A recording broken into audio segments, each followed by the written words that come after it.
Hello and welcome back to the channel.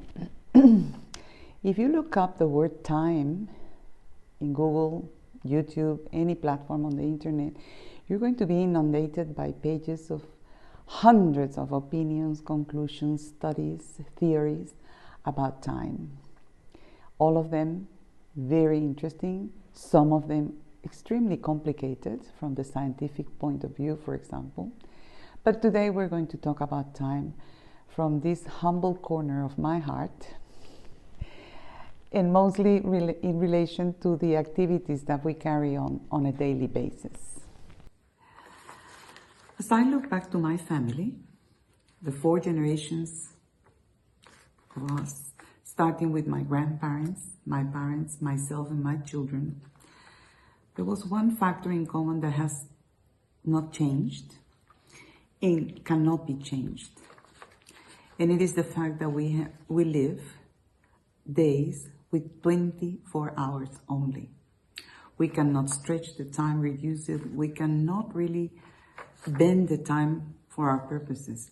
We have to organize ourselves so that we can fit into those hours as best we can, everything we do. If we look at the 4 generations of my family, the changes that have taken place throughout the years made us all change our lifestyles dramatically. My grandmother was born in 1898. She lived to 102.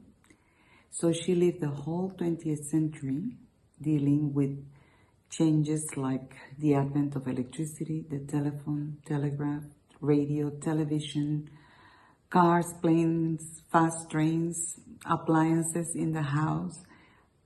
Incredible changes that may force her to also change her lifestyle and adapt to it. All the activities that she had to do to fit in the days and the hours that she had to do whatever she had to do. Now, when we look at that, it is really difficult to imagine for my children, for example, today, how my grandparents, their great-grandparents, could live the way they did without the things they now have. Very hard to understand. I can imagine. It is also the phonograph, the music, and I, in my generation, went through changes like, Betamax and DVD players and, incredible things that were happening constantly, very fast, forcing us to adopt new activities, new things that will fill in the time that we should have been or need to employ doing some important tasks that we always leave behind, or we cannot complete, or we complete them in a fashion that is not satisfactory. So it is constantly a struggle. The more we have, the more modern life becomes, the more difficult it seems to get. All the peaceful times when you could walk to the bank to do your transactions have disappeared. You just do everything over your phone, or it is really, really difficult to deal with. All that. We continue to be the same human beings with the same amount of time, 24 hours every day. That's all we have. Now, if we're going to look at the 24 hours we're talking about, the average human being needs around 7 hours, let's say, for the sake of, being fair to ourselves. 7 hours to sleep. And then to that, you have to add 1 hour before, getting ready for bed, brushing your teeth, getting into your pajamas, reading a little bit before you fall asleep. And then in the morning when you wake up, you have to go to the toilet, have a glass of water, get out of your pajamas, have a cup of coffee, and out the door. We're talking about 8 hours. So what happens is that now we have 16 hours left for the rest of the things that we have to do. So really, our productive days or productive time is only 16 hours. 16 hours in which you have to work, You have to take care of your social life, your emotional life, your body, your jobs, your studies. That really is nothing. And in my recommendations in past videos, I've always said it's very important to interrupt the day, for example, at noon, and give yourself the pleasure of 1 hour when you know that you have nothing to do. You're just going to have some lunch, relax, catch your breath, enjoy music or whatever, and then be ready after that hour to continue doing everything you have to do in the afternoon. So 16 hours doesn't seem like much when you have to deal with families, for example, children. Wow, there's a lot to do. If you work full time, if you're younger than 60 and you're still working, it means that of those 16 hours, you need a minimum of 8 hours to work, and then a minimum of 1 hour to commute back and from work, if you're lucky to live close by. Some people commute longer than that. So we're talking here about another 9 hours. So now we have 7 hours left for the rest. And that's when you need to share your responsibilities and your chores with either your partner or some member of the family, or pay somebody to do things for you. So it is not easy, when you have that little amount of time. Okay, 9 hours is nothing. Is nothing. So you have to more or less organize your schedule so that you can do, if you need to do exercise, for example, well, you do it 3 times a day. If you need to go shopping, you know now that you will have to do it once a week. And if you have to take the children to sports events, you know that you have to leave room for that as well. Unfortunately, those events, are not a daily event, daily chore that you have to do. Then on top of that, you have meal preparation. You have to eat, you have to cook, you have to do the shopping, you have to socialize. And that's another one of my recommendations from past videos. Leave Sunday completely out of your working plans, of your activity timetable. Give yourself Sunday to really get up late if you want to, no alarms, have a coffee in peace, decide what you want to do, maybe go to the movies, of course, have a meal with the family, take the grandchildren somewhere, enjoy nature, do everything that you don't do during the week and vice versa. Work and obligations have to be locked up from midnight on Saturday until Monday. And that'll give you a breath of fresh air and more energy mentally and emotionally to continue doing your things. Things to do, we'll always have a pile of them. It's unavoidable the way we live nowadays, so it's a matter of just falling into a routine and a discipline that turns everything we do into habit and make us feel less pressure and more comfortable, and achieving, if we can use that word. I'm just looking at my notes here because I have a few interesting things. Okay, so if you're not working full-time because you're past the age of 60 and you retire or half retire, semi-retired, then you're going to use those hours probably on things that are more pleasurable, leisure time.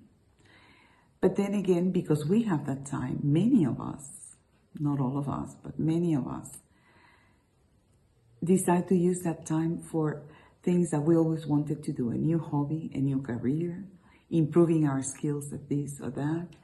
A new relationship sometimes takes time, or simply just focus on doing things that are not imposed on us. They're not compulsory. Things that if we cannot do them today because we feel tired, we're under the weather, we have a cold, we feel sick, the world is not going to fall apart. You can pick them up in 2 or 3 days. So whatever age you have, The activities you have are activities that you either need to do or you have decided to do. And it is important to remember that we should choose, when we retire, things that we really love, things that we really like and enjoy, because the hard times from the years when we were younger are behind. We raised a family, we worked very hard to get, obtain an income that would allow us to have a certain lifestyle. We were full of obligations, and the circumstances in those days seemed to rule our lives. And we were always working for others or for the reasons that others imposed on us. Nowadays, after retirement, that has changed. The pressure has disappeared. But we have to get used to the fact that we are now free to choose and enjoy. We still have the tendency to continue living as we were before because it takes a while to readapt. And I remember when my children left home and I was divorced and I was alone in my house, I kept on doing my grocery shopping for a few months on a weekly basis and spend the same as if I still had the family, to discover that the loaf of bread that I bought yesterday, or a week ago, was still there in the fridge. I didn't need to do that. I could buy less of things, save money to invest it on other things that I always wanted to have before and I couldn't because the household money was going to the children and the family and the house.